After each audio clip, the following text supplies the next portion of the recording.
Pilis hegyei ősszel a nyugalom szigetét jelentik. A fák arany és vörös színekben pompáznak. A levegő friss, az ösvények pedig csendes menedéket kínálnak a város zaja elől. Egy ilyen idilli napon, 2025. szeptember 7-én egy fiatal nő, a 27 éves Kaszás Nikolett egyedül vágott neki a híres Spartacus tanösvénynek. Nikolett szerette a természetet, a magányt és a kihívást. Tapasztalt túrázó volt, aki otthonosan mozgott a tanösvényen. De aznap este Nikolett nem tért haza. A nyugodt kirándulás egy rémálommá vált, amely napok óta tartja lázban az egész országot. Ez nem egy egyszerű eltűnés története. Ez egy rejtély, amely két egymásnak homlokegyenest ellentmondó világban játszódik. Az egyik a fizikai valóság, a hegyek, a szurdokok, a sűrű erdő, amelyet a kutyák, drónok és több száz önkéntes fésült át centiméterről centiméterre. A másik a digitális világ. Egy rejtélyes telefonhívás, egy gyanús utolsó üzenet, és egy nyomvonal, amely messze vezet a pilisi ösvényektől. De mi történt valójában Kaszás Nikolettel? Baleset áldozata lett a vadonban? Vagy sikeresen lejött a hegyről, és egyenesen egy csapdába sétált? A következő videóban minden ismert tényt, minden ellentmondást és minden nyomot megvizsgálunk. Megpróbáljuk összerakni a képet. Ez Kaszás Nikolett eltűnésének története. Ahhoz, hogy megértsük, hogy mi is történhetett, először meg kell ismernünk, ki is volt a lány.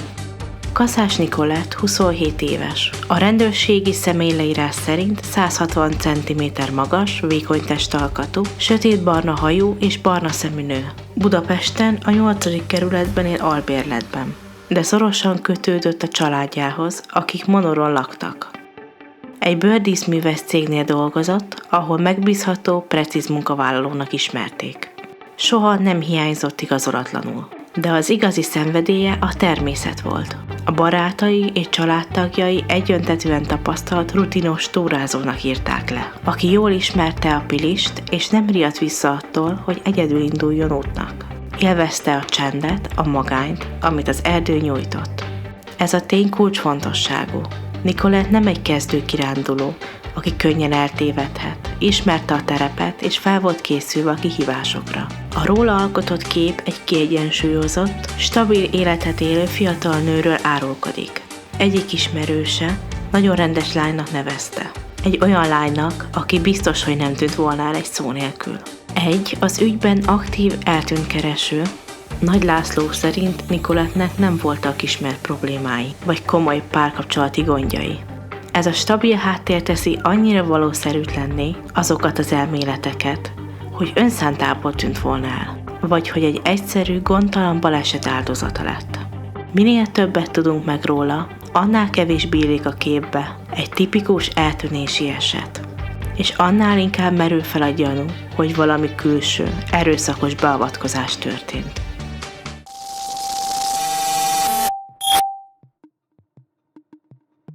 Szeptember 7-e, vasárnap. Egy átlagos napnak indult. Reggel Kaszás Nikolett elhagyja a Józsefvárosi otthonát. Mivel nincs autója, tömegközlekedéssel indult el a Pilisbe. A nap folyamán a Spartacus tanösvényen túrázik. Az egy népszerű, de helyenként kihívás jelentő útvonal. Egy tanú azt állította, hogy látta őt később Pilis-Szent László közelében. Vasárnap délután. Nikolett befejezi a kirándulást, telefonon felhívja a párját, és közli vele, hogy minden rendben, elindult hazafelé. Ez az utolsó hiteles, igazolt kommunikációja. A hangja alapján semmi nem utal arra, hogy bajban lenne. Este 8 óra körül a rendőrségi adatok szerint a telefonja utoljára a Rám szakadék környékén adott jelet. Ez az utolsó bemért pozíciója. Ezután a készülék vagy lemerült, vagy kikapcsolták. Bármi is történt, a telefonja elnémult. Aznap este Nikolett nem érkezik meg a saját lakásába, sem a párjához, sem a szülei Monori otthonába. Senki nem tudja, hogy hol töltötte az éjszakát. És itt az ügy eléri az első és talán legmegdöbbentőbb pontját. Hétfőn, hajnali 1 és 2 óra között Nikolett párja egy üzenetet kap. Egy egyszerű jó étüzenetet. Látszólag minden rendben van, de ahogy később kiderült, ez az üzenet egy hazugság, egy digitális csapda. Hétfő reggel. Nicolette nem jelenik meg a munkahelyén. A kollégái, akik pontosan ismerték, azonnal aggódni kezdtek. Hívják a családot, de senki nem tudja, hogy hol van.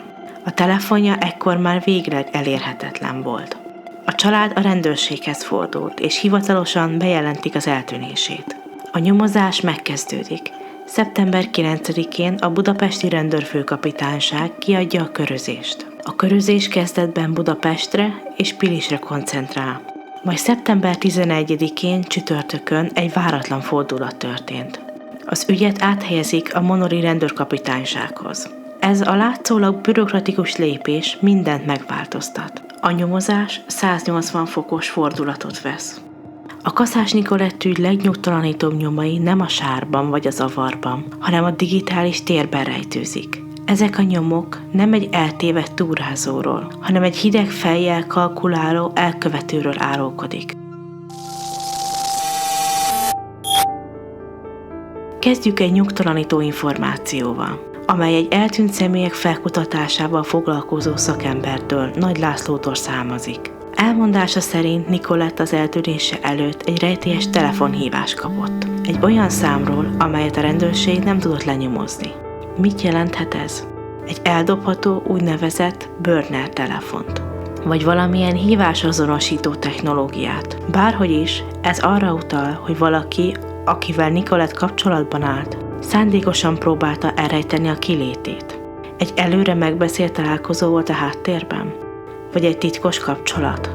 De a központi rejtély a hajnali üzenet, az a bizonyos jó ét, amit a párja kapott. Több forrás, köztük Horváth Zsolt, nyugalmazott nyomozó is megerősítette a tényt. Ez az üzenet sem Nicolette telefonjáról lett elküldve, hanem egy számítógépről. Gondoljunk csak bele, Nicolette telefonja este 8 óta néma volt. Utoljára a Pilisben adott jelet. Majdnem 6 órával később valaki leült egy számítógép elé, belépett Nicolette fiókjába, és a nevébe üzenetet küldött. Horváth Zsolt nyomozó szerint ez az ügy legnagyobb rejtélye, és nyíltan felvetette, nem zárható ki, hogy más küldte a lány nevében. Mi lehetett a célja egy ilyen tettnek? A válasz hátborzongató logikus. Az időnyerés. Egy ilyen üzenet azt a hamis látszatot kelti, hogy az eltűnt személy biztonságban van és online. Ezzel órákat vagy akár egész napot lehet nyerni, mielőtt a család és a hatóságok teljes erővel megkezdik a keresést. Ez nem egy pánikreakció, ez egy előre megfontolt, manipulatív cselekedet. Valaki, aki hozzáféréssel rendelkezik Nicolette fiókjaihoz, szándékosan félre akarta vezetni a környezetét. És még van egy fontos részlet. A hírek szerint maga a pár is furcsának találta ezt a hajnali üzenetet. Ez arra utal, hogy az üzenet stílusa, a szóhasználat vagy a kontextus nem volt jellemző Nicolette-re. Az elkövető talán ismerte a jelszavait, de nem ismerte őt eléggé. A férfi gyanúja és a teljes együttműködés a rendőrséggel, és amiért átadta a laptopokat és minden eszközét, tovább erősíti a gyanút, hogy egy harmadik fél áll az eltűnés mögött. Miközben a digitális nyomok egyre sötétebb képet festettek, a fizikai világban egy hatalmas kutatás vette kezdetét. A nyomozás két egymástól teljesen eltérő fronton zajlott. Az első front a Pilis volt.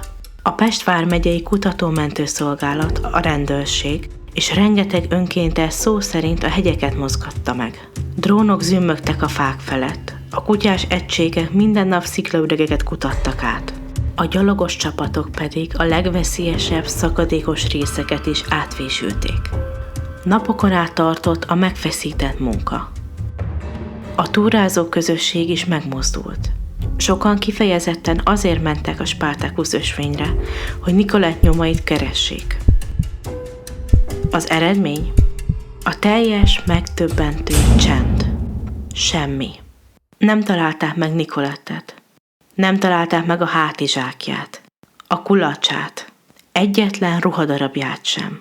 És ami a legfontosabb, semmilyen balesetre utaló nyomot nem találtak. A kutatást vezető szakemberek, akik a tenyerüknél is jobban ismerik a Pilist, egyértelmű következtetésre jutottak. Ha Nicolette a hegyen tűnt volna el, már megtalálták volna. A hegyet átkutatták, és Nicolette nem volt ott. És itt jön a második front, a csendes háttérben zajló rendőri munka, amely egy drámai fordulathoz vezetett. Szeptember 11-én a nyomozást hivatalosan áthelyezték a budapesti rendőrfőkapitányságról a monori rendőrkapitányságra. Ez a váltás nem csupán egy adminisztratív részlet, ez az ügy legbeszédesebb nyilvános fejleménye. A rendőrségi illetékességet általában a bűncselekmény feltételezett helyszíne határozza meg. Nicolette Budapesten élt és Pilisben túrázott.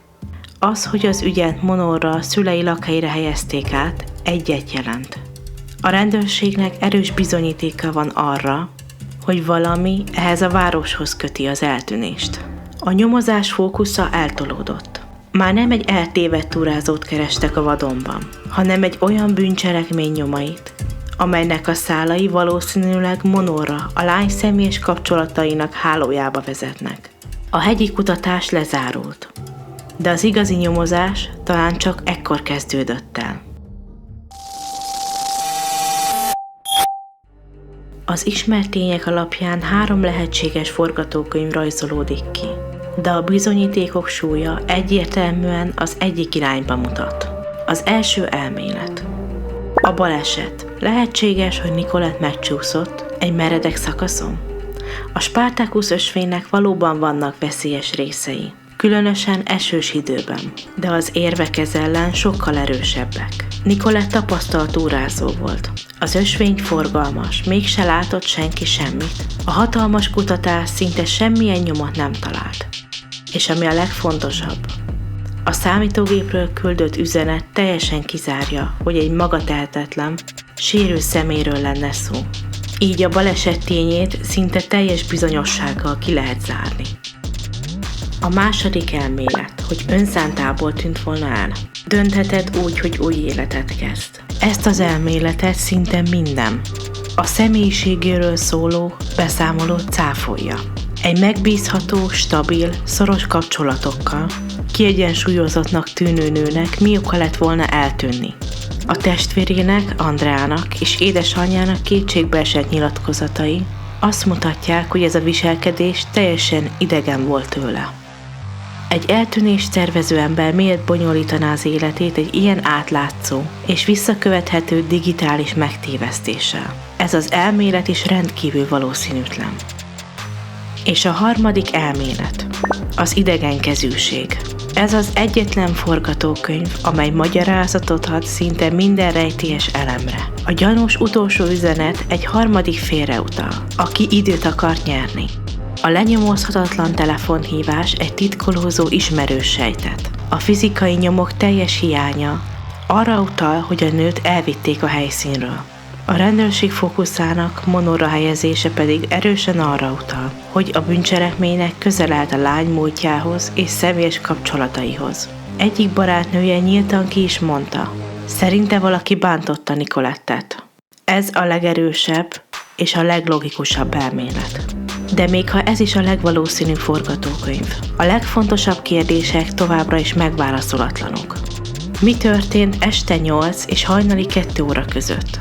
Ki telefonált a lenyomozhatatlan számról, és mit akart? Ki és honnan küldte el az utolsó üzenetet? És a legfontosabb, milyen konkrét bizonyíték, egy cellainformáció, egy tanúvallomás vagy egy digitális lábnyom vezette el a rendőrséget egyenesen Monorra? Kaszás Nicolette története a Pilis erdeiben kezdődött, de a rejtély messze túlmutat a hegyeken. Egy történet arról, hogyan válhat a természet nyugalma egy sötét bűnügy hátterévé, és hogyan hagyhat egy ember maga után a 21. században ilyen zavaros digitális lábnyomokat. A fizikai nyomvonal a Spartacus ösvényen már rég kihűlt. A hatóságok és a mentőcsapatok mindent megtettek, de a hegy nem adta ki a titkát. Valószínűleg azért, mert a titok soha nem volt ott elrejtve. A valódi nyomozás most a háttérben, csendben folyik. Elemzik az adatokat, a híváslistákat és a közösségi média kapcsolatokat, és próbálják összerakni annak a végzetes éjszakának a puzzle darabjait. Az igazság valahol ott rejtőzik a megválaszolatlan kérdések között. Egy dolog biztos, egy család azóta is várja haza a lányát, és válaszokat keresnek. A remény, hogy Nicolette élve előkerül, minden nappal fogy. De a küzdelem az igazságért nem állhat meg. Ha bárki bármilyen információval rendelkezik, ami segítheti a nyomozást, kérem jelentkezzen a hatóságoknál. Mert valaki tudja, hogy mi történt Kaszás Nicolettel.